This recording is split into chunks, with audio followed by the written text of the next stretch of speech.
Right. We now go on to the other part of our council, which is our ordinary council meeting tonight, which is the last of our municipal year. I didn't hear any cheers there. Oh, surprise. So we'll start at the beginning again and ask for apologies for absence, please. Thank you, Chair. Apologies from Councillors Creevy, Elliott, Fleming, Hargreaves, Howson and Tipley. I don't think anybody else has done a bunk since then, have they? No. Receive any declarations of interest by members, please. No, thank you. Item 3, there's no other business required by statute. Item 4, to approve the minutes of the last council meeting held on the 24th of February is a true record. Can I take them as being read, please? Yes? No dissent, thank you.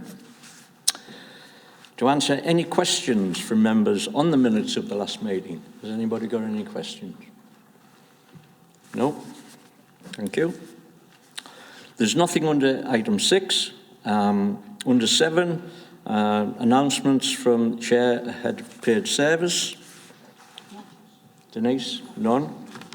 Thank you. I don't have any, you'll be glad to hear. So we'll move on. There's no items under 8. There's nothing under 9 or 10 or 11, A or B. And there's nothing under item 12. Now, however, saying that, we do have our Managing Director's report under item 13. So I'll hand over to Denise when you're ready. See, I've caught her out. We've been that quick getting through that agenda. Look. I know, Chair, too fast for me. The business report covers 3 items, Chair. Ofsted focus visit on care leavers, 4 items, sorry, memorandum of understanding, COVID update and the Year 19 grade separated junction.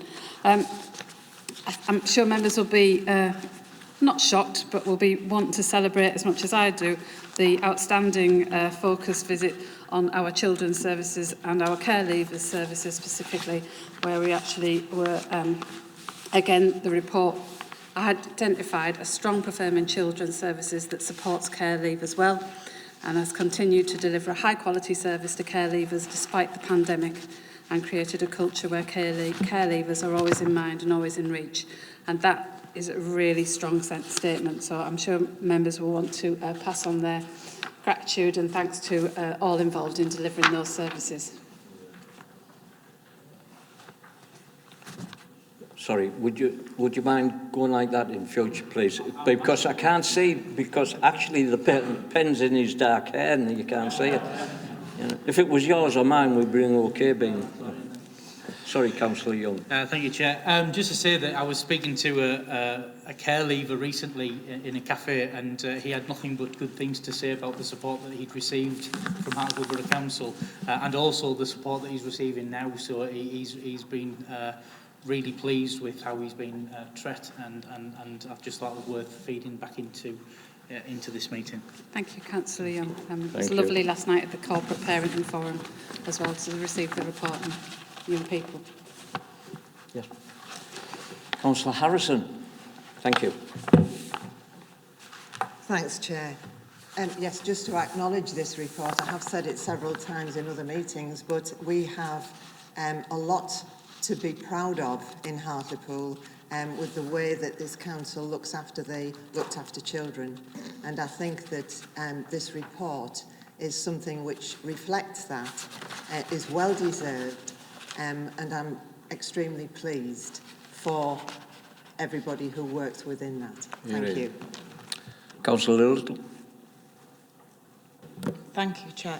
I just like to, it's amazing, and I said this to Sally at the end of Children's Services last week.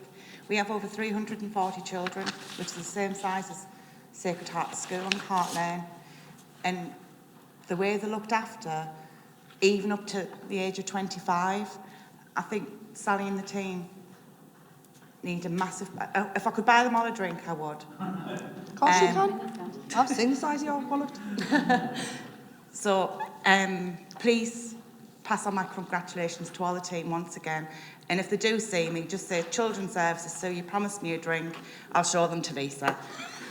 Can I just follow that up with, we should actually, as a full authority council, give our congratulations and support. Councillor Lindridge. Thanks, Chair. As lead member for Children's, I'm absolutely delighted with the efforts that our team's put in, and this will be the third time I've spoken on this through Corporate Parent and Children's Services, and I'm really pleased to be able to keep repeating the same things. I'll just say a couple of things. I could speak for 10 minutes on this, on the notes I've made, but I'll be quite succinct. The important thing is it's the children in our care. They're the focus, the main focal point. And I've seen the visit is really evidence a strong and stable senior leadership. That's a key priority. And we use that with evidence-based on statistics and with performance management. That's the main thing. And of course, that framework allows the senior management to actually feed down to the workers on the ground floor, so to speak, because they're the ones that's dedicated as well. I know we have to lead by example, but we need those people on the ground floor and the foster carers, and that's fed through the children. And one of the main things is the officer, I was interviewed by the officer for an hour, and on the report it came back that the staff feel valued and supported by senior leaders, and the culture was palpable and unequivocally described as visible and approachable with our senior leadership. And that's the bedrock. So I'm really pleased, and I think Sally and the team and the rest of it, I can't name them all, but I think we should be proud as a town to be shown through Ofsted that we're doing really well. And it's onward and upwards. That's the difficult part. We have to maintain, you know, the progress we've made. Thanks, Chair. Councillor Moore. Thanks. Ow. Sorry. I felt that. Sorry, I've knocked myself sick. Thanks, Chair. I've already given my praise time and time again to the team, and they know how proud I am of everything that they do. And as a corporate parent myself and somebody who sits on Children's Services and has done for many years, it's incredibly proud that standard has never ever slipped. I wasn't going to repeat things that I've already said tonight, Chair, but I just thought it was interesting, one of the comments that was made at Corporate Parent Forum yesterday from Sally Robinson, in that when you read an Ofsted report, a general Ofsted report, it's often filled with the same generic language that's used in a lot of reports. And what was different with this one is that it was very personalised, and it was really centred around the service that we provide, even down to the fact that it picks up on the fact that we act as nagging parents to our children. And I think that's really embedded in everything that we do. And I know Brenda says it, and I say it as well, these aren't just looked after children, these are our children, and every decision that we take has to be based on the fact that, are these good enough for my children at home? And if so, then it has to be good enough for the children that we look after here. Well said. Anybody else wish to say anything? No? Thank you. Thank you, Chair. Item 2 of my report informs members of a Memorandum of Understanding that's recently been signed between the Council and Jomast. Jomast is a big developer in the town, owns a lot of land, and we've been working a long time to try and reach an agreement to start working together to move things forward. So it was I'm very happy to say that we have got that understanding now. The evidence will be in the delivery, and we will be setting up governance meetings to make sure that that takes place. Okay, thank you. On item 3 of the report, provides a COVID update. I don't intend to go through it in much detail. What I find quite alarming is COVID restrictions or mitigations or prevention for health, whatever you want to call it, have stopped. And therefore, as you can see, the layout of council tonight is back to how it used to be, and the legislation for health and safety changes from this weekend, so it's not a RIDDOR reportable incident. However, we have seen an increase of 100 cases in a week in this town, and that is of the NHS cases that we are aware of, and we know people aren't testing, so I can't help but remind people, please be vigilant, please be mindful. We've seen the number of apologies tonight just from one political group, so we are actually seeing it for ourselves, so please look after yourselves and take care. The council will be moving towards a pilot hybrid model for those services which can continue to do this. As you know, members, for the last 2 years, a lot of our staff have been working from home and are coming back to work from the 4th of April and working on a minimum of a 2-day, minimum of 2 days in the office, 3 days at home for those services that can, and we will monitor that over 6 weeks and at the same time set that alongside with our accommodation strategy and see where we go going forward, and obviously members will play a key part in making those decisions, so it's really important. Thank you. And finally, item 4, the A19 grade separated junction. This, I think, will hopefully actually be a positive report, because I can finally say after many, many years, going back to about 2018, we are actually making some headway on this. Council did make a decision to actually look at funding this through funding from the Combined Authority, other areas, and prudential borrowing, paid back by Section 106 money through planning and development. We have had COVID in the way, and we've had quite a long battle with National Highways in recent years. And recently we've had the director in, and we are now getting some traction on that. So we are doing a road safety audit, and that will take approximately 6 to 8 weeks. Once that's done, we'll be able to progress with the land acquisition, and we'll be able to hopefully make sure that happens in the next year or two, and we'll get some real growth in the town in terms of housing development investment, because we, as your members will know, National Highways have put a block on the number of houses that we can build in the town because of our infrastructure, and we only have 2 roads in and out of Hartlepool. So it's this is a key infrastructure to actually make sure that we get growth and investment into Hartlepool. Thank you. Councillor Young. Thank you, Chair. Obviously, I've got to be fairly careful as a member of planning not to predetermine myself, but I am predisposed to supporting this, and residents of Hartlepool do need extra infrastructure to get them in and out of the town. And the only frustration, and I know officers share this frustration, is that it's taken quite a long time to get even to this point. But I do look forward to progress being made swiftly, and it looks like we've only got a couple of issues left, and then we'll be able to progress. So thanks for that. Thank you. Councillor Brown. Thank you, Chair. A bit like Mike, I'm also on planning, but this is great news. That road, not just from a safety point of view, not from building more houses, but for an infrastructure to allow people in and out of the town, particularly for industries and factories that may want to come here. It's just absolutely fantastic news for Hartlepool to have an in and out of Hartlepool that we're in control of. Thank you, Chair. Anybody else wish to make comment? No? Thank you. Is that right? Jingle. Right. We will now move on with the agenda. There's nothing under item 14. We move on to item 15, 15A, questions to chairs. Under notice, there are none.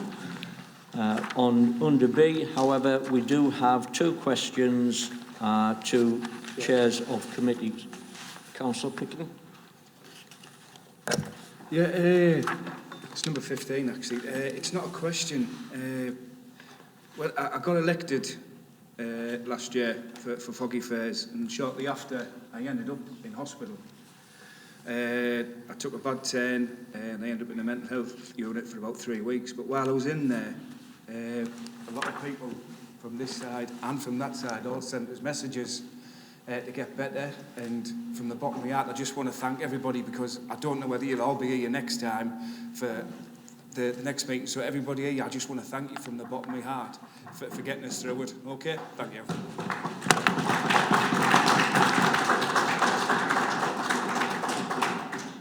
Thank you, Councillor Picton. We will move on to the questions, please, Denise. Two public questions. Councillor Harrison is here to ask us, and I'm assuming you'll ask Councillor Elliott, or will Councillor Prince? Okay. Thank you. Right. Can you ready, please? Thanks, Chair. So do you want me to read this out? Yes. Right, Yes. okay. So the safety of women on our streets is an important issue to all of us.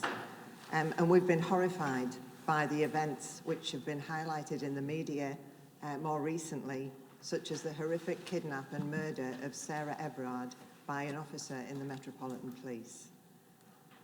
We also acknowledge that these events are the tip of the iceberg and that an awful lot goes on.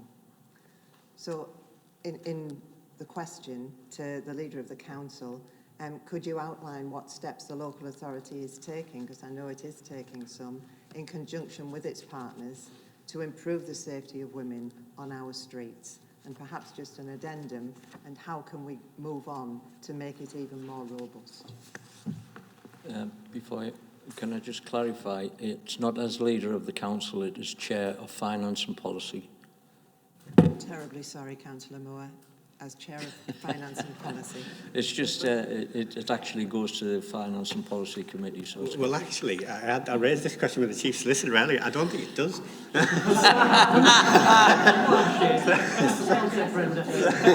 let's rewind. Yeah. Chair of SHP. Yeah. Sorry, Thank you. Councillor Moore. Thank you for the question, Councillor Harrison. You forgive me because not only have I knocked myself sick with my thumb, I've also forgot my glasses. So, I mean, the Sarah Everard case has raised serious concerns around the country, and all police officers have received further awareness training in relation to abusing their position as a police officer or behaviour that could be considered as abuse of that position. And I think it just demonstrates, Chair, that unfortunately there are bad apples in every bunch, and we can't, yeah. Any reports of such behaviour would be challenged and investigated, although this question relates specifically to the vulnerability of women on our streets. Most cases involving violence to women in Hartlepool is that of domestic violence. Cleveland Police have a policy around positive actions and safeguarding those most at risk with domestic violence protection orders used in Hartlepool, which have seen persons arrested for breaching such orders and prosecuted. As a result, we are taking action, as we recently approved at Finance and Policy Committee on the 14th of March, our new domestic abuse strategy, which ensures that we meet the new local requirements for local authorities and their partners to review their domestic abuse strategies to ensure that we are meeting the new statutory duties.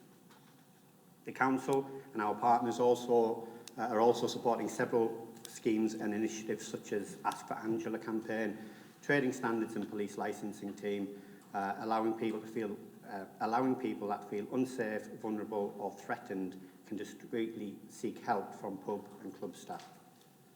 Furthermore, we protect all residents in Hartlepool by providing significant investment into CCTV coverage across the borough, which is monitored 24/7 all year round. The CCTV staff participate in pub watch. Both door staff and CCTV operators are trained to recognise the vulnerability of women under the influence of alcohol. CCTV staff have a trigger plan around concerns for lone and potentially vulnerable women in such scenarios and work in conjunction with our street pastor volunteers who patrol the nighttime economy areas on a weekend. In addition, the police-led joint partnership daily morning briefing discussing all aspects of vulnerability and ensure safeguarding is addressed. There are a number of practical steps we've taken as an authority, Chair, and with our partners as well, and I'm more than happy to send those over to Councillor Harrison afterwards. But just to name just a few, as I've mentioned earlier, we've commissioned our own specialist domestic violence service. We have been successful in securing over £500,000 of investment for our Safer Streets campaign, making sure that some of those our residential streets are much safer for women. And we recently installed 2 additional street lighting columns either side of Seaton Railway Bridge to address concerns of residents and members of the public in poor lighting areas, which is an issue we discussed earlier today. Happy if to pass that information on to Councillor Harrison. Thank you. You did well, since you've forgotten your glasses, but there you are.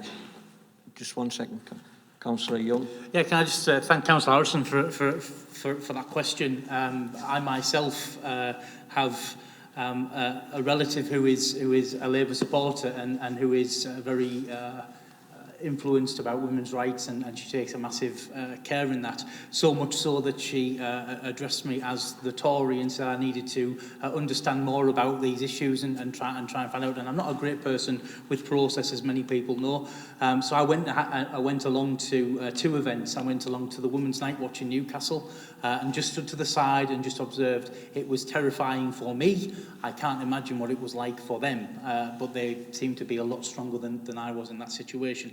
The second event was they did a vigil at the I can't remember what it's called, Gray's Monument, I think it is, in Newcastle. And my cousin said to me, "Would you come along to help us and to almost be security?" And in my own mind, I was going, how would there ever be an issue if you're just having a vigil and there's a lot of people kind of gathered, and can I say I was nearly attacked 4 times that night by men for being protective of what they were trying to do. And so, from my perspective, it's a really important question. It's something that I've now seen firsthand and had experience of, and been, I admit, very, very scared myself in terms of what I've seen. And I definitely thank the leader of the council. I'm going to call him the leader of the council for addressing it, and I think there does need to be a constant open dialogue about these issues and going forward. Thank you. Thank you. Councillor Harrison. Thanks, Chair. Yeah, thanks for that response, Shane, and Mike, yourself. And it's I just want to put it into context a little, because it really was highlighted to me, and not just through what's happened that we find about in the press, but I have a daughter who lives in London. She's a journalist, and she has experienced the wrath of the police because she was simply standing at a vigil. So, you know, that happened, that we saw on the television. She was also attacked at one point. She wasn't hurt badly, but it has affected her. And the other thing that highlighted it was that a very young girl from Hartlepool organised quite recently a rally at the Cenotaph. It wasn't very well attended. There weren't many of us there. No, and I think it all happened on Facebook. So, you know, I wouldn't have known about it had some friends not pointed it out. But she gave a very, very good speech, and it really was from the heart. And she was very concerned that in Hartlepool, you might be walking along, and it's not to do with domestic abuse, and I know there's some very good work goes on here with people who have been involved in that. But this is a culture which is not a good culture. And if we can change the culture in Hartlepool through education and through just example, then we can go a long way, I think. So can I just suggest that instead of, yeah, I think you're right, we need to go on. It needs to be a constant dialogue. But I also think it could do with maybe the Audit and Governance Committee looking at it more closely, seeing if there's anything else we can put into place in order to make the women in the town feel that they are safe and looked after. Thank you, Councillor Harrison. Councillor Brash. Thanks, Chair. I just want to continue the point that Councillor Harrison was making about culture.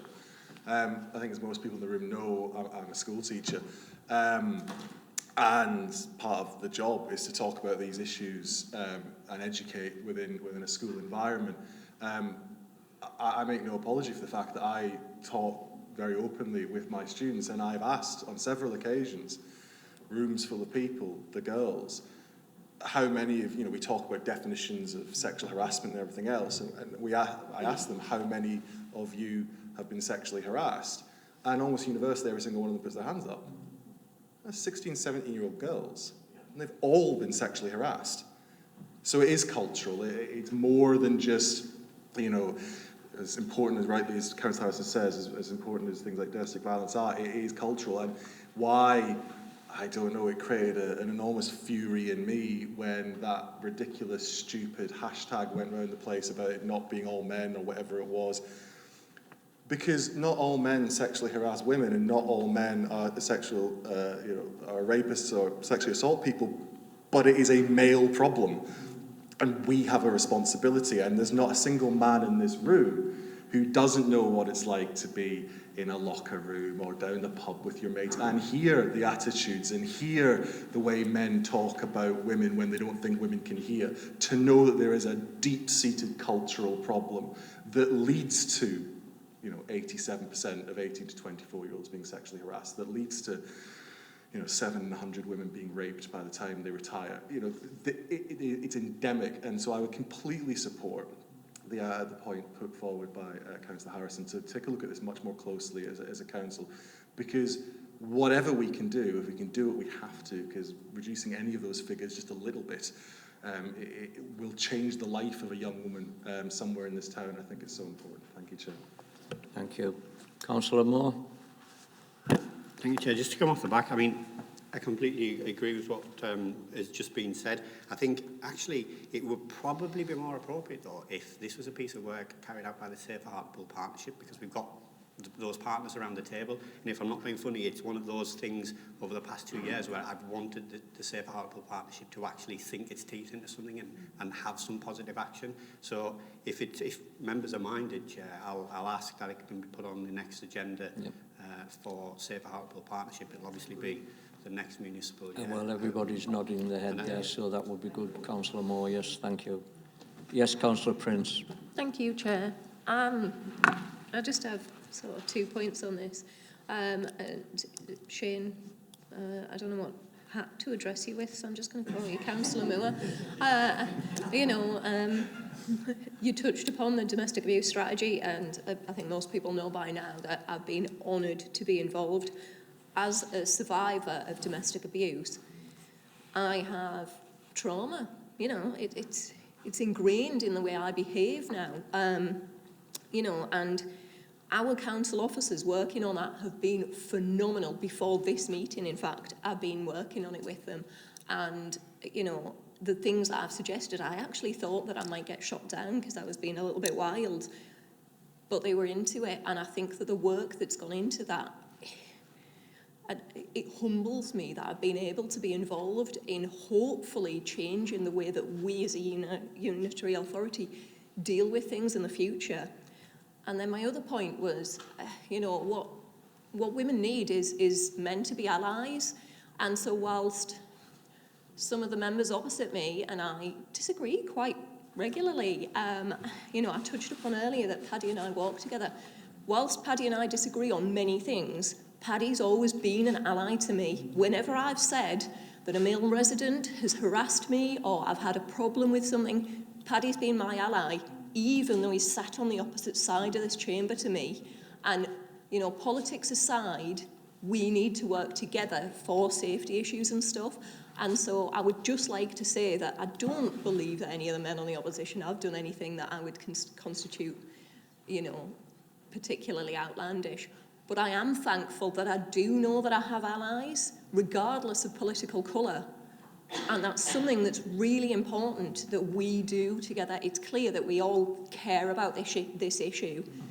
And I think in stuff like this, it's fantastic to feel like we can do something together, even if we disagree on other things. So I just want to say thank you. I think this discussion's been great. Thanks, everyone. Thank you, Councillor Prince. Yes, Councillor Moore. Chair, there was one other point I wanted to raise, and I'm really thankful for Amy for sharing that, because I think the way that the domestic violence strategy was shaped and brought about was and Amy's just perfectly identified it there. It's probably only going to be as successful as we hope it will be, because it's based on lived experiences and actually speaking to the people who are doing it. If we just try to build if we just try to solve a problem because we've read about it somewhere else, that won't necessarily fix the problem. But if we speak to the young women, women in general in Hartlepool, then we'll actually find out what the issues are here that we need to resolve. And I think the important point there is we need to speak to people because we need those lived experiences. Okay, thank you. Anybody else wish to speak? Yes, Councillor Lindridge. Yeah, Councillor Brash has picked up on one of the points, and it's about the culture, and it is harassment. I used to teach sex education and 20 odd years ago, whatever, and nothing seems to have changed. I think the same things are coming out 20 years on, and that took me 20 years earlier, maybe a bit further back than that. When you'd wolf whistle, you know, we'd be sat in Middleton and the girls would walk out the offices and there would be 30, 40 apprentices there, and the girls would go along and you'd be giving them the wolf whistle and we'd be thinking, oh, that's great. But when you look at it deeply, the intimidation for that young lady or that young woman walking along there, you just don't understand it. And as young lads, and it's linked into the building sites as well, it's just, you know, I've seen the adverts, it's the media, you see, what's that advert on where the lads are looking out, you know, chests out and such like, and a young girl goes across them and the lass has to look up to him, so to speak. I can't remember the actual advert, but it's about that culture, and the sooner we try and change that, and I think the main thing is getting women's perceptions of men and how they perceive themselves, you know, whether they look at it and say, they dress nice, you can't help but look at a nice lady when she's going past. But if you were to wolf whistle her, it's not right, it's intimidating. And I think you need to get that across at a young age in schools. I think that's the really important thing. By the time I get onto the building sites and the 16 and 17, that culture's ingrained in them. So I do support what you're saying, it's really important. My son deals with domestic abuse on a daily basis on policy and such like, so I'm really supportive of the work that you're putting in, and I would be, you know, if I could engage in any way and you want any support, I'll be willing to give you that.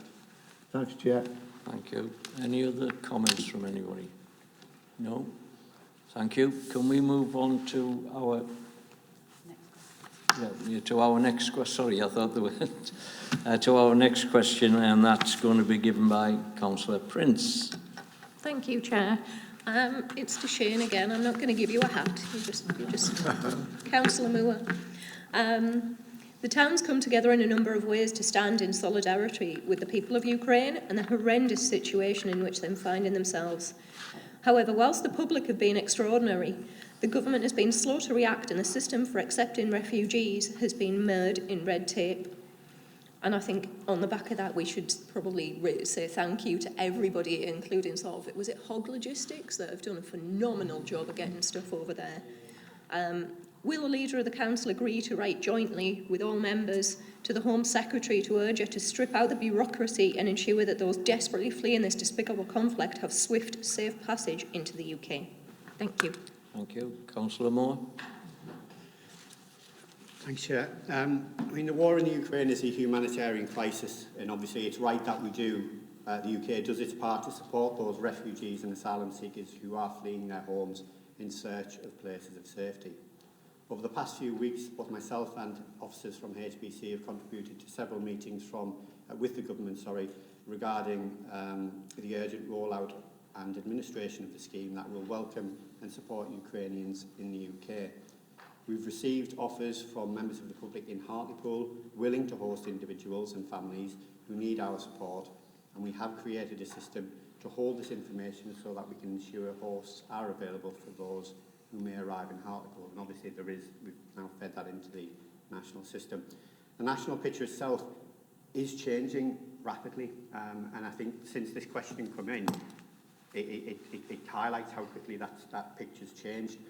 Our teams are briefed and we're ready to respond as the government scheme is rolled out. And it's important that this is done swiftly, but for the safety of all involved, and that's both the Ukrainians who are coming in here, especially those families with children as well, and also for the people who are hoping to host those families. I'm assured that with our teams we will do our utmost to support the refugees as we've done over several years as we've welcomed families from Syria and Afghanistan. I think just going back to the point I was just made, Chair, whilst I fully support the intent of what this question is, I think since the question was sent and me answering today, it might be a little bit late for me to write a letter, because I'm pleased to announce that either tomorrow or Monday we will be receiving our first Ukrainian families into Hartlepool. So I think it's really good that the system has progressed and that we are in a state. But I think it's important that we keep an eye on it and flag up any issues, and then we can raise them much more promptly. Thank you. Councillor Picton. Yeah, just on what Councillor Prince was on about Hogs Transport doing absolutely fantastic. But there's a couple of other people across the town. There was Hartley Power, Pooley Time Exchange, Hartlepool United were absolutely fantastic. And Kathy Dales, I don't know whether you'd seen the videos of Kathy Dales, but she was absolutely phenomenal in getting lots of stuff in. We all know she's got a big gob, but she used it on this occasion. And it worked really well. You can't say things like Don't that. quote. She'll agree with me, actually. Can we not have that minuted, please? Thank you. And I've got a spare room in my house, and I'd like gladly give it up for a Ukrainian family to come in and stay with us. All right? Thank you. Thank you. Councillor Harrison. Thanks, Chair. Thanks, Shane, for that reply. I think you make a good point. When the question went in, things were much worse than they are now, but I still don't think that they've moved quickly enough or robustly enough. I think that if we still wrote the letter, perhaps saying that we are glad to see that things are a little bit easier, but could you please get a move on type of thing. I think that when you look across Europe, our response has been dire to this. And it's not the people, as we've just said. Hartlepool have a fantastic reputation for looking after refugees and taking refugees in. And it hasn't stopped. You know, Stephen's just mentioned a few places there, but there's lots more. And there are a lot of individual people who have reached out to do, and some of them are in here. And I really do think that we need to acknowledge what individuals and, you know, communities are doing, but they're ham-fisted and tied because of the fact that, you know, they need a visa. I mean, for heaven's sake, in a time like this, it's an emergency. Why need a visa? Or why make it so difficult to get one? It's that kind of thing. So I think a letter should still go, in my opinion, but we need to acknowledge that things are better than they were, certainly. Yeah, thanks. Yeah. Councillor Brown. Thank you, Chair. Obviously, I'm in favour of this. I'm in favour of a letter.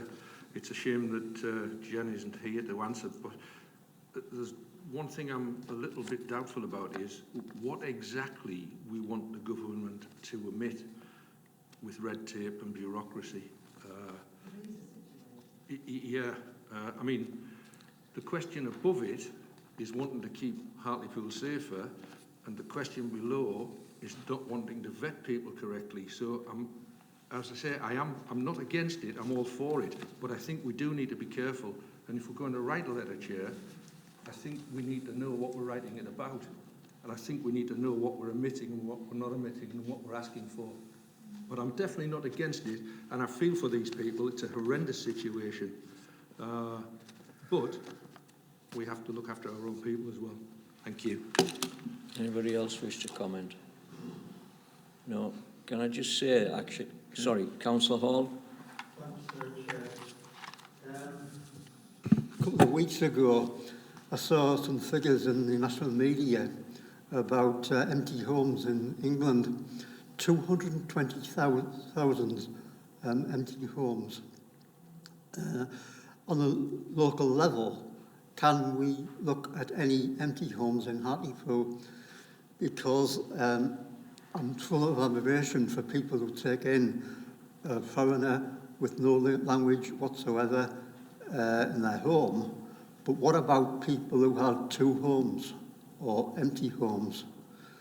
To bypass the red tape in that, to help refugees in the houses in Hartlepool. I always remember for 10 years ago, we had a report to Stuart Drummond about the empty homes in Hartlepool. About 600 or 700 properties in Hartlepool. Can we look at that as a way forward? Denise, I'll bring Denise in there. Yeah, just to explain how the system works, so you have to have a sponsor, as we know. So you, as a sponsor, you put yourself on the government's national database, and the family or individuals in Ukraine do the same. And there is a matching made. So the Ukrainian families can't come to an empty property, I'm afraid, Councillor Hall. They have to have a sort of a sponsor, a support package at this current moment in time. We as a council are then notified of what's happening. We as a council then have to inspect the property to make sure it's a fit and good quality property. We also have to do checks on the sponsor as well as the Ukrainian family that are coming. And then the administration of the funding is what the council has to do and then claim it back. So I'm really pleased to say that we've got our first 4 families come in. I'm sure there'll be more, but I'm also pleased to say we've got another 6 Afghan families coming over the next 6 weeks, on top of the 5 we've already got. And don't forget, we've got 27 Syrian families in the town. Hartlepool is absolutely, it's one of the things we do extremely well, as everyone has said here tonight. I'm really proud to be MD of a council that actually is a welcoming to anyone from across the globe. So that's how the system works, I'm afraid. At the moment, Councillor Hall, it might change, but that's how it works at the moment.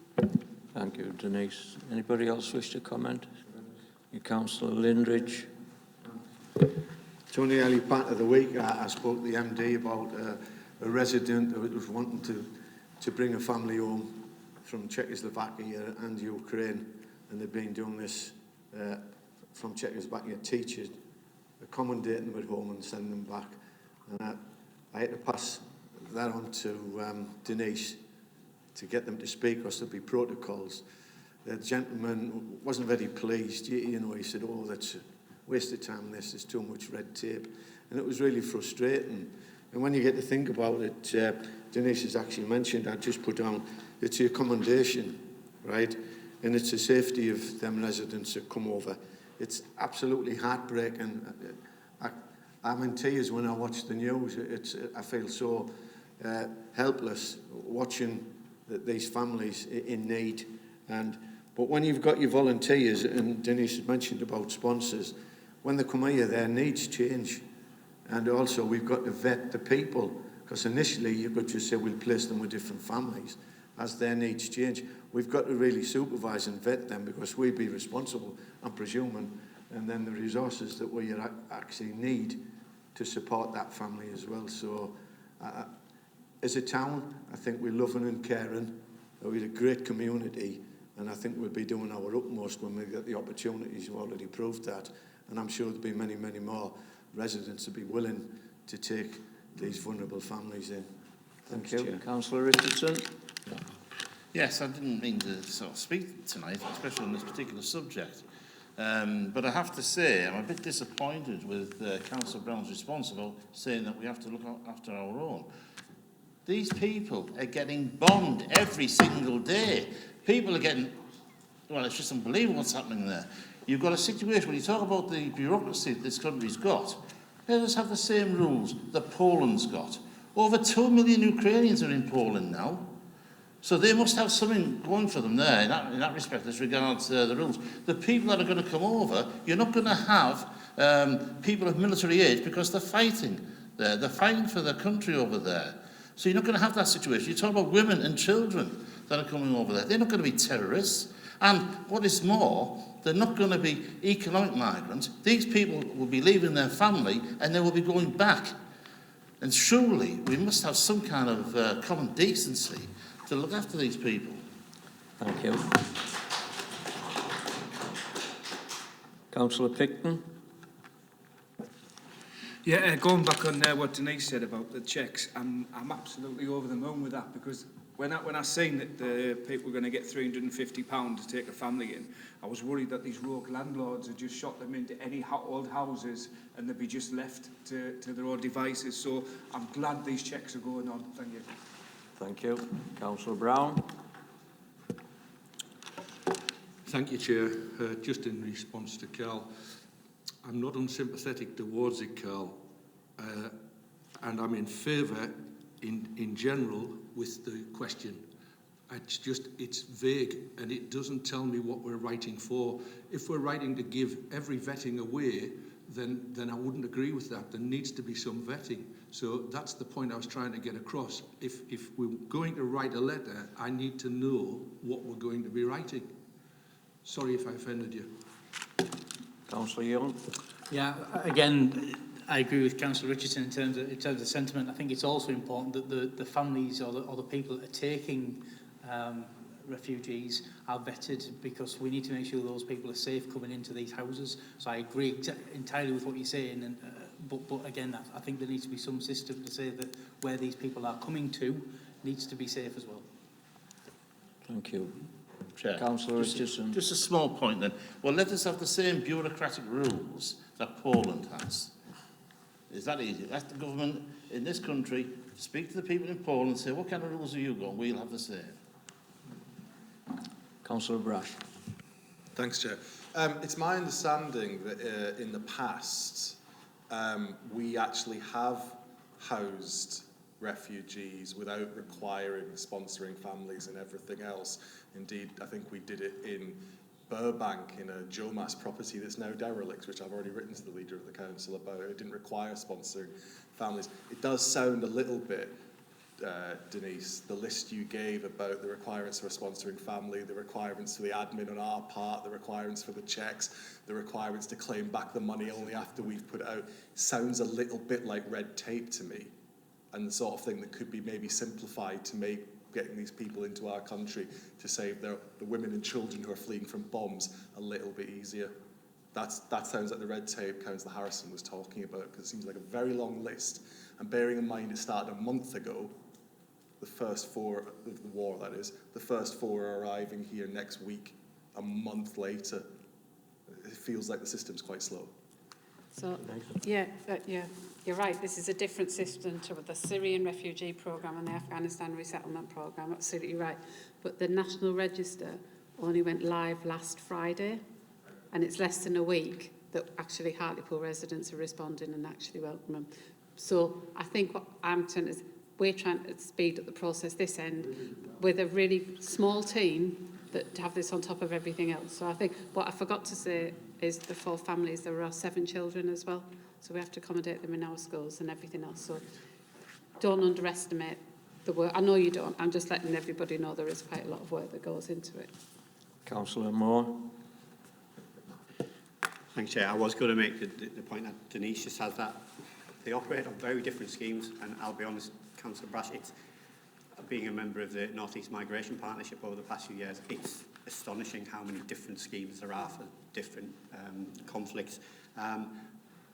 But just picking up on the point that you just said there, that we're doing really well. We are, and I'm really, really proud of this town, because I sit there in those meetings, Chair, and I'm astonished by the absolute heart that a small town like Hartlepool has, and yet there are some of those bigger unitary authorities out there that could do a hell of a lot more who refuse to do anything. And so I'm proud when I attend those meetings of what the residents of this town and what we as an authority are able to do. Councillor Brash. I agree with every single word of that, and I agree with every single word the Managing Director just said there. I'm eternally proud of our officers and the residents of this town for their attitude with regard to this area. I think it's unbelievable that the government have spent 12 years cutting the budgets of places like this to the bone, and then expect the places like this to administer these schemes with a skeleton staff who are working their, with everything else that's going on, are doing their absolute level best. They pile it onto local authorities. It's so unbelievably typical of this government to take that attitude. That's, again, that's the red tape, that's the failure of the system. The fact that there is a different system depending on which war is happening at any one moment in time. We're being governed by donkeys, for God's sake. It's ridiculous. Not least the fact they've got to invent a new system every single time there's something like this happens. It's beyond belief. I think we've established over the course of this debate there is some red tape the government could get rid of to make this system easier. So I stand by the fact that I think Councillor Harrison is right to highlight it, and we're right to highlight it to the government. Councillor Harrison. Thanks, Chair. Yeah, just to make it perfectly clear, I did say that the work that Hartlepool has done in the past for refugees as well, and is still doing and will be doing, is second to none, and I have absolutely no problem with that. The question was really directed to sending a letter to the government, to particularly the minister,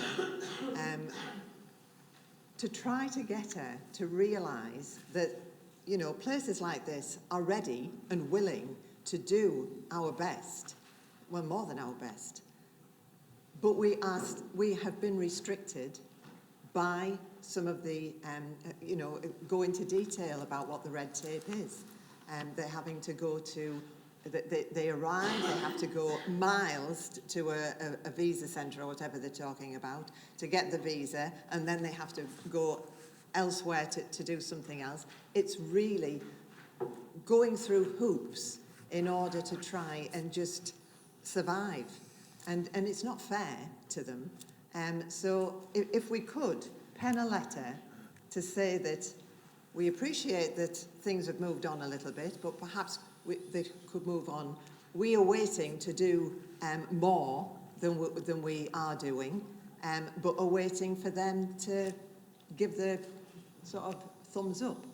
So it is purely, and I won't even say the government, I would say the Home Office, which is actually dealing with this, is really not doing what they should be doing, in my opinion. So that's where I'm coming from. Denise. Just that the programme's a joint one between two government departments, the Home Office and the Department of Levelling Up. Just so you're aware that yeah. So it's just, and there is a dedicated minister for this, so we can write to the dedicated minister. And yeah, as the government minister did say to me and all the other chief execs, we are relying on you. No change there then. Can I just say that the comments have been unbelievable. They're all very poignant. But one thing I will say is that Hartlepool, whether it was Old Hartlepool and West Hartlepool before we came, always goes beyond the limit. And just for a little snippet of information, I don't know whether people are aware of this, in the 1914-18 war, when they were rallying people together to give money to aid the war effort, Hartlepool gave more per head of persons than anywhere else in the whole of this country. Now, that is something that not a lot of people know. I'm looking at Councillor Ashton and he's looking amazed. But that just is a testament to Hartlepool and Hartlepool people. And we've carried that on to the 21st century, and we're doing it now. And we'll all be proud of what we actually do in Hartlepool. I just thought I had to say that, so thank you for that. Okay. Right. Yes. Under 15C, questions on notice of the police crime panel, we have none. Minutes of the meeting of the Cleveland Fire Authority, just to be noted. However, that brings us to the end of our normal agenda. There's a couple of things that I'd like to bring up as using my position as Deputy Mayor and Chair. The first one, as regards what I said actually, is to I wouldn't be sat here if it wasn't for a sad event that took place to our beloved Mayor. And Den, her husband, is here tonight, and it must have been very difficult for him to come here tonight, and especially to see me up here instead of his beautiful wife. Den, I give you a cuddle when I saw you. I think you're amazing to turn up tonight, and all I can say is good on you, mate.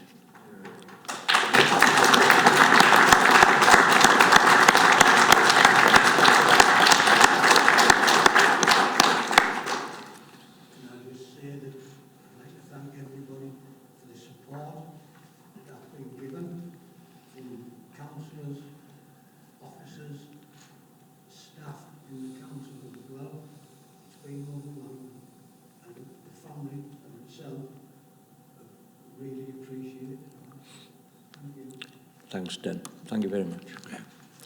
Right, there is one other item that I'm going to bring up, and that is that members might not be aware, or they might be, I don't know, but I'm going to tell you anyway, that there are certain councillors who, at the end of this municipal year, are not going to be standing again.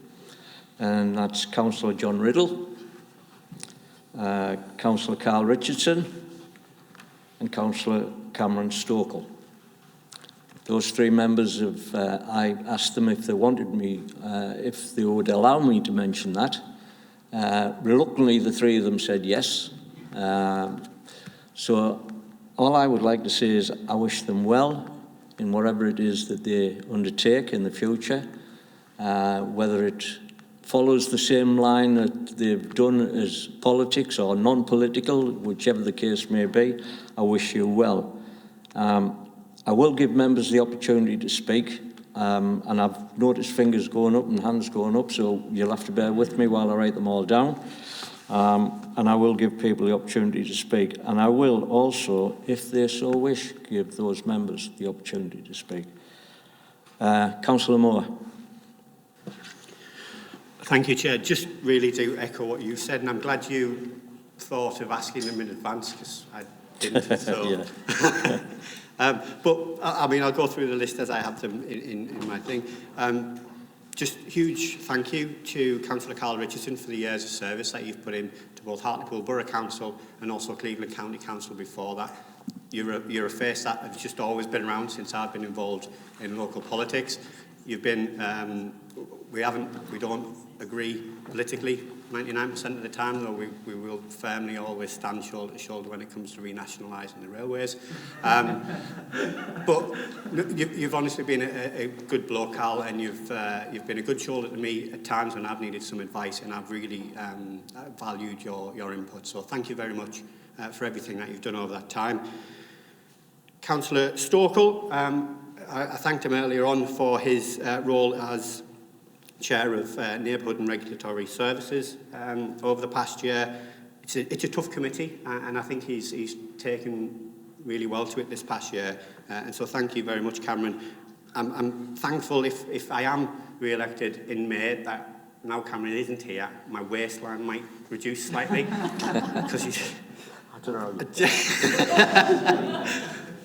Because he's a bad influence in making me go out for lunch. But thank you for all that you've done, Cameron, both as Chair and also when you stepped up as Deputy Leader of the Council as well. Thank you very much. And also to Councillor John Riddle for the work that he's done over the past year as Ward Councillor for the Hart Ward. Again, John, whatever you're doing in the future, please take care of yourself and thank you again for your service. Thank you. Councillor Harrison. Thanks, Chair. Yes, I'd like to wish the three of you all the best for the future. John is someone who I didn't know until this year, and it's been good to make that connection because I taught his son and then worked with him later on. You'd be surprised, Jonathan, yes, I did teach one or two. So, so it's been good making that connection, and I wish you all the best for the future, John, and hope we bump into each other every now and again. Cameron, you've always had a smile on your face, and when I've met you in Sainsbury's, it's been great to have a chat. And I do wish you well for the future, and you've made a great start, and hopefully that'll, you'll come back to it at some point. Can we have no advertising? And then Carl. So I didn't know Carl actually until quite recently when I became a councillor. And maybe I'd met him once or twice, but I didn't really know him. But I've known him for the majority of my life because he was a name that kept getting mentioned a lot by my mum. And the reason, well, not only because of Carl, but the reason she mentioned him a lot was because when she left school at 18, she went to work in the offices on the railway. And Carl's granddad was her boss, and she loved him. So obviously when she came across Carl later on, he had to be lovely because of the fact that his granddad was lovely. So she had that connection with your granddad, and And then that was transferred to a connection with you, and she always spoke very highly of you. And I've obviously taken notice of her. Who would dare do anything else with me mother? But anyway, to actually put in the amount of time Carl has, I think it was 1984 when you first became a councillor. That's a long time, nearly 40 years. I mean, it's crazy, really. And unbeknown to him, because again, I knew who he was, but he didn't know me really from Adam. I used to pass you every morning. You were coming down to the Civic and I was going to work. And I used to say to whoever was in the car with me at the time, whichever daughter was there, that's Carl Richardson, blah, blah. You know, your grandma goes on about him. Yeah. So I feel as though I've known you a longer time than I actually have.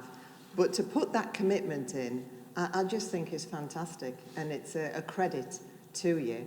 And I'm glad that actually you were moved to speak tonight, because it showed the kind of passion and feeling that you've had all through those years. So I'm glad you've gone out with a bang, Carl, because otherwise we'd have had to do something to get that bang, but you did it yourself. So thank you for all those years of service, not only to the council and to the party, but to the town. Sorry, I'm getting a little full now. Yeah, okay.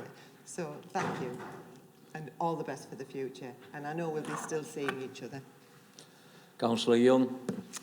Thank you, Chair. It's sad to see Carl go, to be honest, because he has been somebody who over the years hasn't just been a friend in some cases, but also a very astute and caring councillor for people like my parents, who do have various needs, and Councillor Richardson has always answered the call when they've needed help. And I'm going to get emotional because that is exactly what he's done for them over the years. And they've had various needs, and we say a lot about the fight between Conservatives and Labour and all that kind of stuff. Well, you know, I too have had my own difficulties with my own party in that respect. But in seriousness, Councillor Richardson's been there with the voice of reason on those issues as well, and I can only be thankful on behalf of my parents and myself in terms of that. You've been more than caring in those instances, and I appreciate it, and they do too. Moving on to Councillor Stokel, I remember Councillor Stokel, or Cameron, coming to see me. Oh, it doesn't feel like that long ago, to be fair. Maybe it's longer than I'm thinking, but he was very keen to get involved. Neighbourhood Services has finished him off, but at the beginning he was very keen to get involved in campaigning, and supported various campaigns that I filled and won in respect of. Always very motivated, and always very keen to understand where different people were coming from. You will be missed from the council, Cameron, and more power to your elbow as you move on to new things. And Councillor Riddle, we don't know each other very well, but you have made your impact with residents in the Hart Ward, and you have worked alongside them really well. I've seen a number of the emails that you put in support of things like the blue. I can't remember what they're called, the heritage badges, isn't it? The blue heritage badges, and I think that's a worthy campaign. I think you should continue with that, to be honest. But yeah, it's sad to see you go too, and again, all the very best with whatever you do next. Thank you. Councillor Brown. Thank you, Chair. Yeah, I mean, I'd like to wish all three of them the very best. Cameron, I'm sure, will be a sad loss to Shane. He's done very well as he's stepped up to it. And John, I mean, I know that on this occasion he's only served for a year, but he's served previous years and put a lot of hard work in for the council in the past. So I think recognition for that should go to John. And Carl, not only the vast amount of years that you've given service to the town and to this council, but personally, to me in particular, when I first became a councillor, you taught me an awful lot. I was green as grass, so I owe you thanks for that. One of the worst things you taught me was how to lose at chess. I don't know that I'll ever forgive you for that, but I do wish you well, Carl. Thank you. Thank you. Councillor Little. Mine goes a little bit different. Many, many years ago, Carl, I wrote a question to full council, and you were chair of adult services at the time, and you invited me to come to the committee. I think that was about 8-9 years ago. Look where I am now. Couldn't get rid of you. Are you not trying to say it's Carl's fault, are you? Well, maybe a little bit. Yeah. He gave me the committee scenario is absolutely fantastic. You allowed me to speak time and time and time again.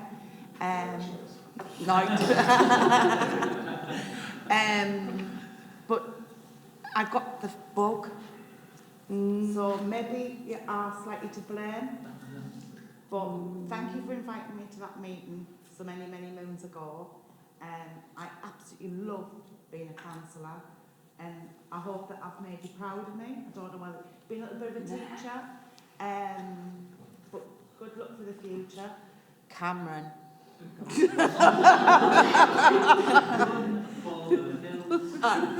I've known Cameron for many moons. He used to play rugby with my boys, and to see this little boy, well, in a shirt and tie, being a Conservative, I thought, no, he's a rugby lad. Well, you proved me wrong. So, good luck for the future. Remember, I've never been a bridesmaid. So if you ever get married, I'd like to be a bridesmaid. Oh, she even got that in. I know. And John, obviously I know your son very well. I've talked to you many, many times at Elwick Village and everything. I wish you all the luck in your boots, what you do, and good luck for the future. And hopefully one day we will have that blue plaque in Hartlepool. Thank you. Can I bring in Denise, please? Thank you, Chair. And I know it's really unusual for a chief executive or a managing director to say anything when somebody's standing down. And this is a special occasion for one person, for me.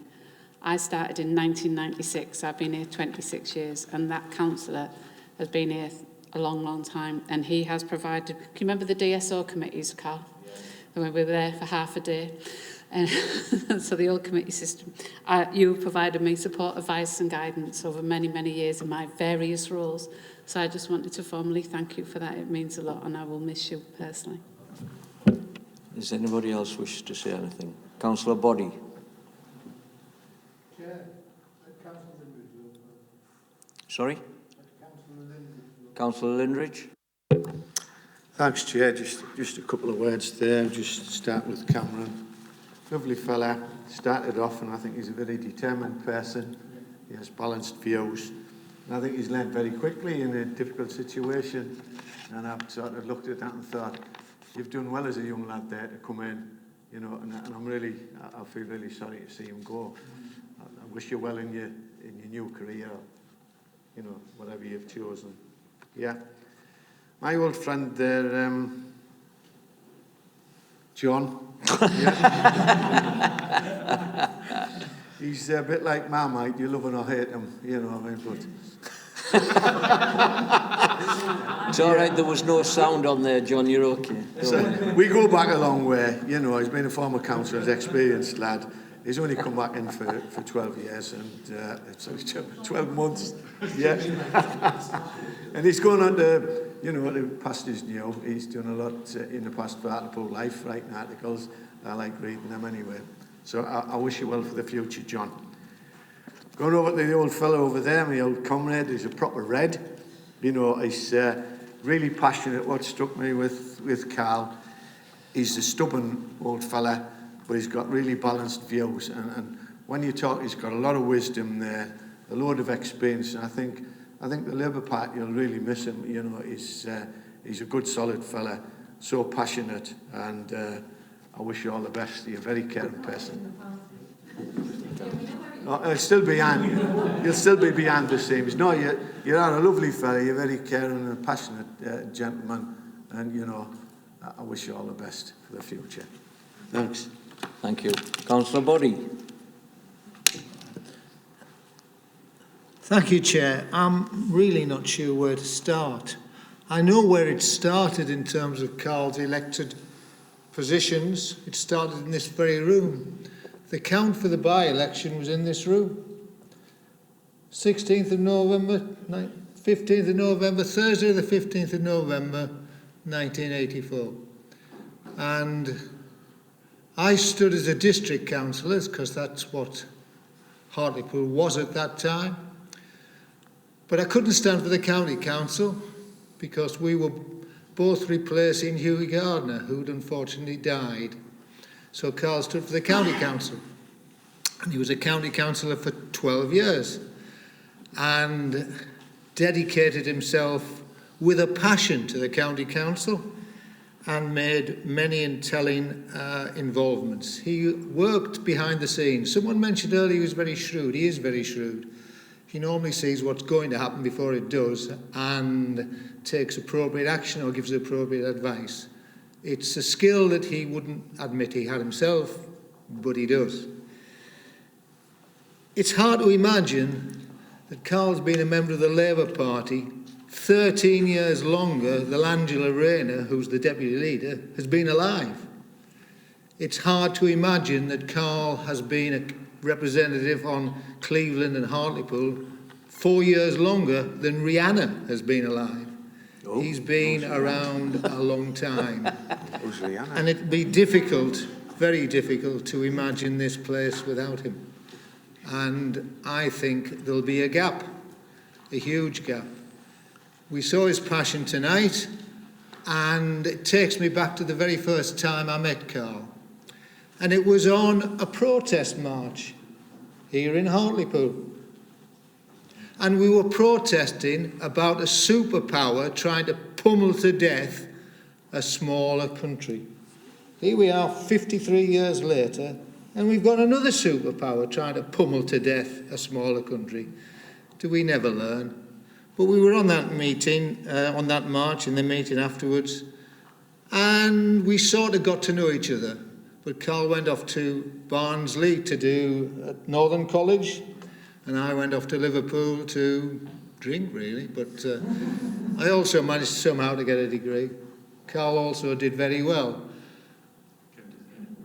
He then went, joined the Corps, went to Knaresborough, came back here, and we met again through the Labour Party.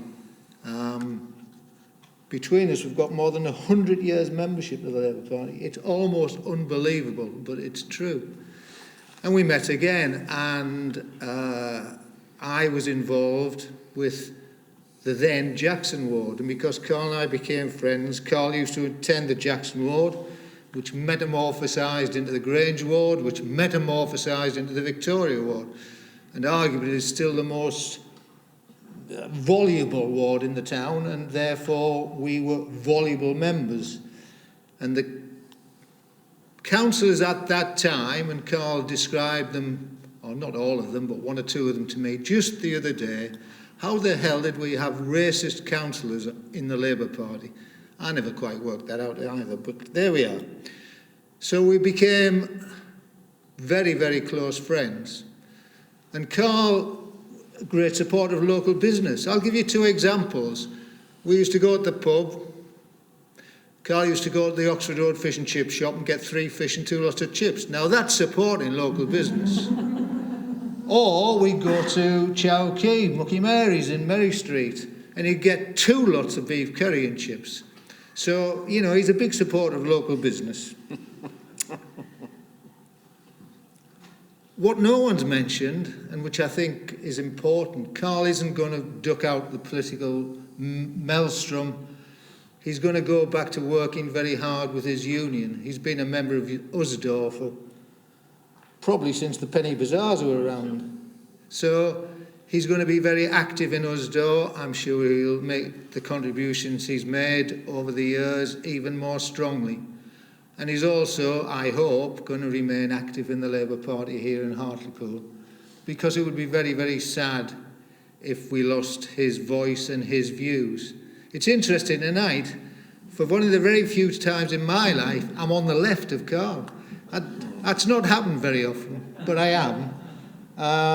And he gives a different perspective, and sometimes we need a different perspective because we get very comfortable in our views, we get very complacent in our views, and we get very satisfied with our views.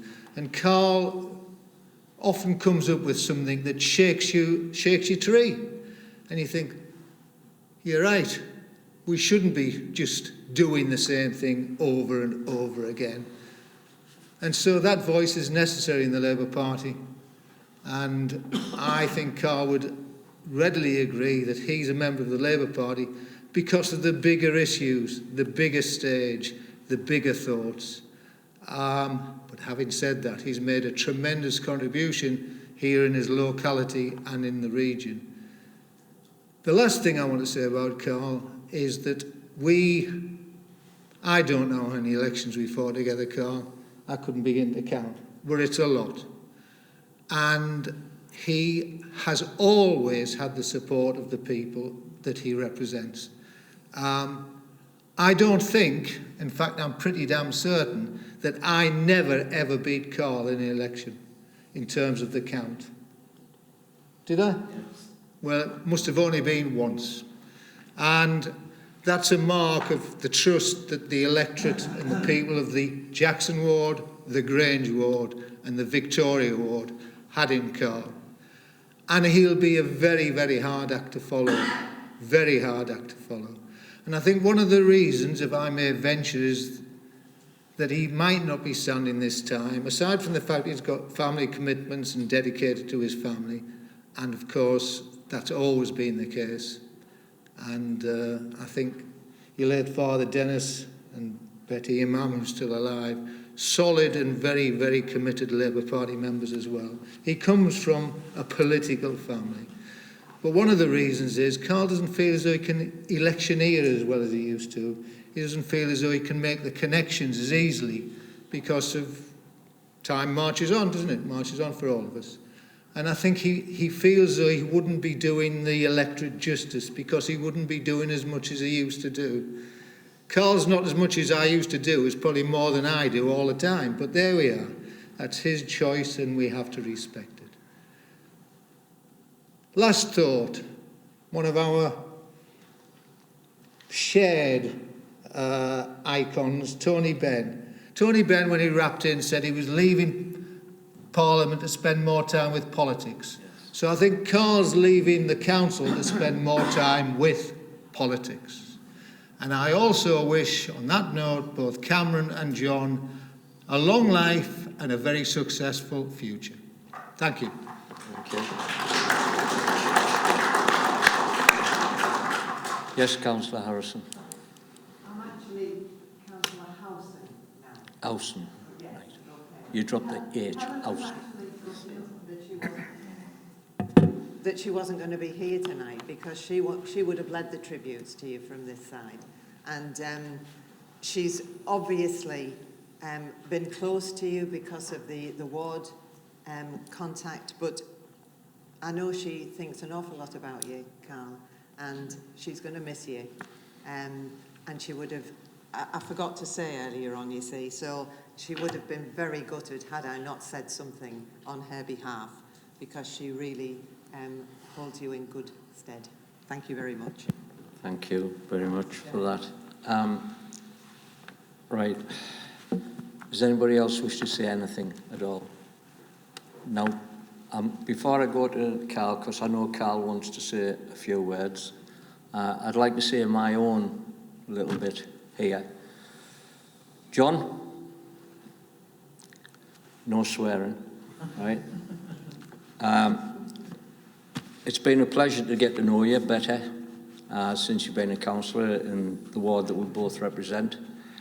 I know that your passion is something that you follow with your history and your books and what have you, and I can't count on two hands how many books you've actually written. But whatever you've done, you've always done not to benefit you personally. You've always done it for the benefit of others. And you chose the way in which you wanted to go, and that's great, and I commend you for that. You are an enigma. What's that mean, John? Enigma?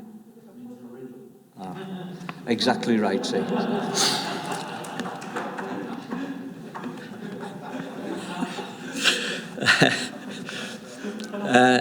Which is him all over, actually, yeah. No, John, I wish you all the best. I know that you will provide a good service to the free paper that you do already and will continue to do. And I hope to read some of your books in the future. I will now move to Cameron. Cameron, I've only known you a short space of time. And the reason that you sat next to Shane is because Shane looks that much older than you, I know that. And you've got more hair anyway. And I know Shane made a comment about putting weight on, etc. Because you're always saying about going out for lunch. I can honestly say I've never noticed any difference, Shane, honestly. But can I wish you all the best, Cameron, in your ventures. And I know you told me a few things which I won't repeat because there are ladies present. I was only joking. No, good luck to you, mate. I really mean that. I hope you succeed in whatever it is that you're going to undertake when you've left the local authority. Best of luck, mate. Carl, my old China, my old mate. Carl was my mentor. He was one of the reasons why I put myself forward to be a councillor. Carl and I have had many, many discussions about what he did as a young boy when he was going knocking on doors and so forth, which he loved to do. He absolutely loved to do. And at the time, when I was a young lad, because I'm a little bit older than Cat, only a couple of years, you used to knock on somebody's door and open it and walk in. That's the way things were then. And we were talking about this only recently, and Carl said, I used to enjoy doing that. But he did say to me that he can remember when he was knocking on doors with a certain ex-councillor stroke MP, who became our MP, Ted Ledbetter. And he said, Ted Ledbetter knocked on the door and opened it. He said, you can't do that. You don't do that. No, you can't do that. And Carl told me that he was in no uncertain terms put in his place. I won't use the expletive deletives that obviously he said to him, but it didn't discourage Carl. And he became the person that he is today. I was interested to listen to what Moss said about him being passionate. I was going to ask Sarah, is he passionate, Sarah? No comment. But he is. He is a true Labour person through and through. We don't always agree. Nobody always agrees. But you could always get a balanced view from Carl. And I respect Carl and always have done and always will do. He's been a credit to the Labour Party. He's been a credit to the ward that he's represented throughout his whole of his career. He's been a credit as a person, as a man, as a gentleman, because I've never really seen him lose his temper, per se. But I know he gets quite passionate and he does go red in the face a bit. But he is a true gentleman. And all I can say, Carl, is that I wish you all the best. I hope that we do keep in touch. And as was said earlier, you will be a hard act to follow, whoever comes in your place. So I wish you all the best, mate, and God bless you. Right, now I'm going to give Carl the opportunity to speak, and John, and I don't know whether Cameron wants to, but I'll do it as the way that I spoke on people. John, I will give you the first opportunity. Is it all right if I remain seated? Certainly. Because as you'll probably read in my 80s music column later in the year, I'm a bit like an old Dansetta record player. I take a long time to warm up, Some of the knobs are a bit wobbly, like me legs, and the stylus isn't working much more. Do a minute then. You mentioned about history. I first stood for Hartlepool Council in 1971, before I went to university. And I fought a hard-fought campaign against a man called Bill Isley, who later became a very good friend of mine, and we used to go to many transport conferences together, even though we were opposite sides of the political spectrum. We had to go onto the steps of the municipal buildings, I think it was called in those days, and thank the crowd for their support, etc. And Bill, who polled about 1,800 votes, went out and thanked the returning officer and everybody else. I polled 182 votes, and I thought, well, what am I going to say? So I went onto the balcony, and this won't surprise you, and I said, what this election has proved is there are at least 182 sensible people living in Houghton Manor. Now, Bill wasn't very pleased at that, but as I say, we became friends. So that was 1971. So I went off to uni, and then I came back and I stood in 1976 for the Hart Ward, and I was elected for both the Borough Council and Cleveland County Council. And in 1982, the public retired me. I didn't retire, the public did. And it took me 40 years to get back here. And I'm taking the decision now to retire. Now, I've had more retirements than Frank Sinatra. But the time I've spent on the council, I did it my way. And I know it didn't please a lot of people, and you call me Mr. Marmite and all the other names. Well, that's probably one of the better ones. But there will be life after the council for me, because I'm going to continue to write for the free newspaper, because I can't afford £1.30 a night to buy the other one. But it is important that if you have something to say as a councillor, that you contact me with your side of the story. I know that we receive press releases every week from the Borough Council on who's doing what, and we get photographs of the leader appearing on almost every page, despite my protestation. But don't worry, Shane, I cut them out and I put them on the dartboard, which gives me a great deal of satisfaction. No, seriously, I don't know Cameron very well, but when I looked across, I thought, I was sat there 40 years ago. Don't leave it 40 years before you come back.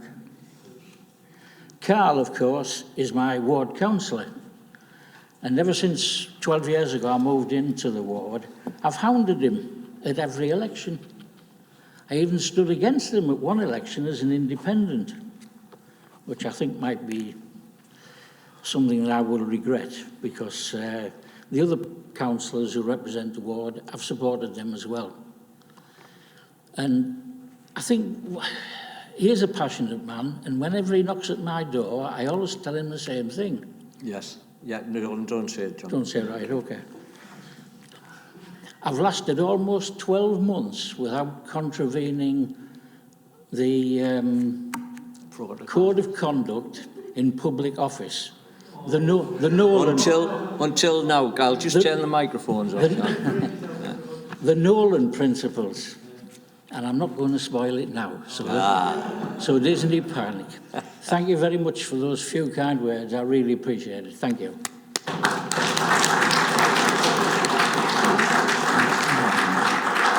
Cameron? Thank you, Robin. Thank you, everyone, for such kind words from both sides. You've all been a really big help. We've had a couple of laughs here and there about different things, about you asking me to be on a pub quiz team after a corporate pair of Brenda. I'll probably see her in the pub anyway. Carl, thank you. We've had a couple of chats in the corridor before. You've always been someone to put your views across and to speak passionate about everything, pretty much. Shane, I can't believe you said that. It's as much your fault that it is mine. Yeah, thank you. And the one piece of advice you keep giving me every single day is don't get married, but I think I'm going to ignore you on that one. Yeah. Call me. Mike, I can't thank you enough since being elected. It's been an absolute pleasure to serve alongside you. And it's been an absolute pleasure to sit on the Borough Council, be Chair of Neighbourhood Services for my sins, and become Deputy Leader for a short space of time. Thank you, everyone.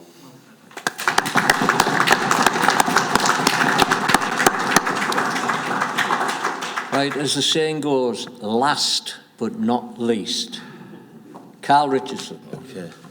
Well, thanks very much. It's very, very nice of you, the things that people have said. Can I just start with Shane?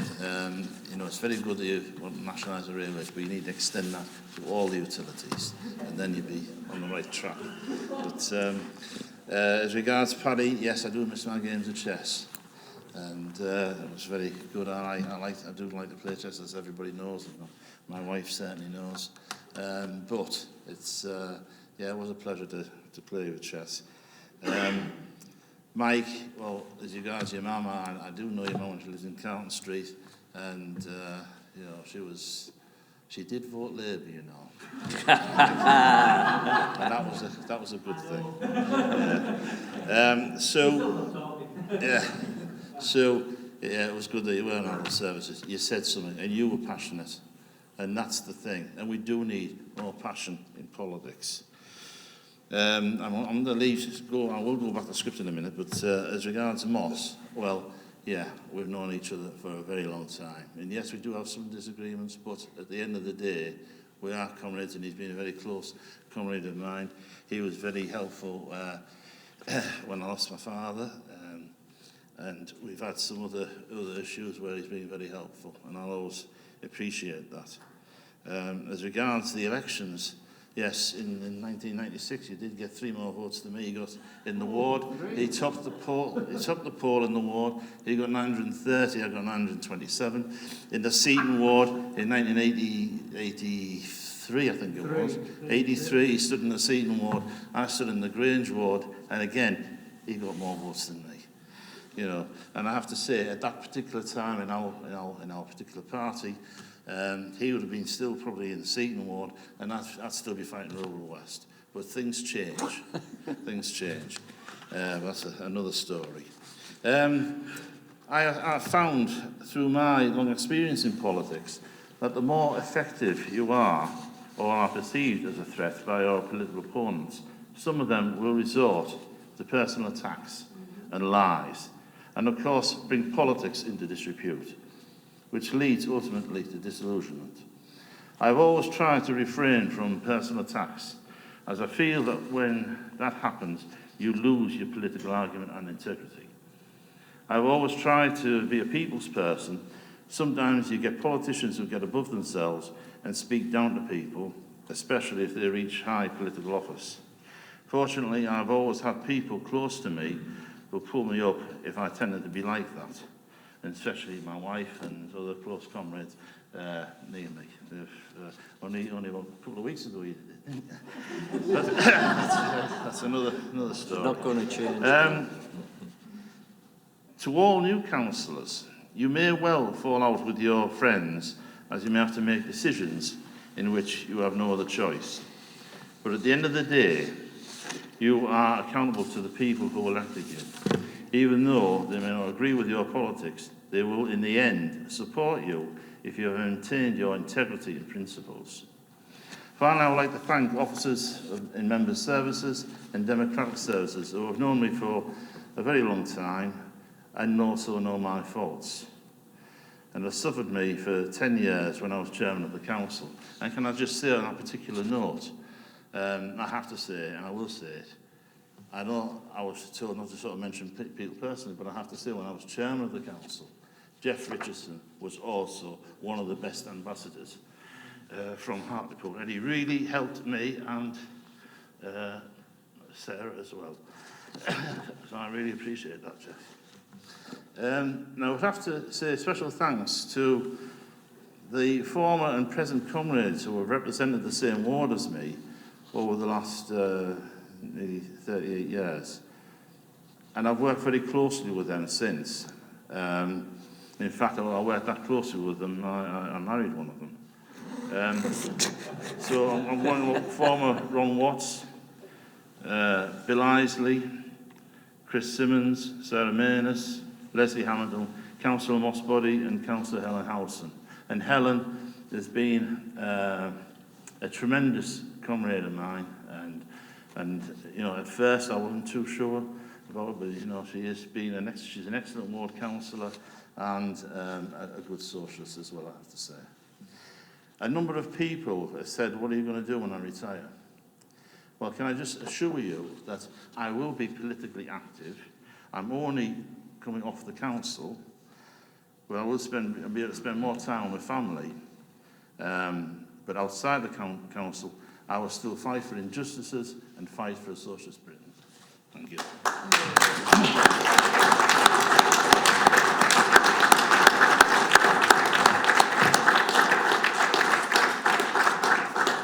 Right, can I just thank everybody for all of their comments, kind comments, a few not so kind.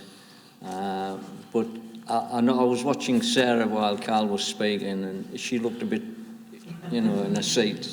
She was a bit worried, I think he was going to say something he shouldn't, but she's always been a guiding light for you, Carl. Yeah.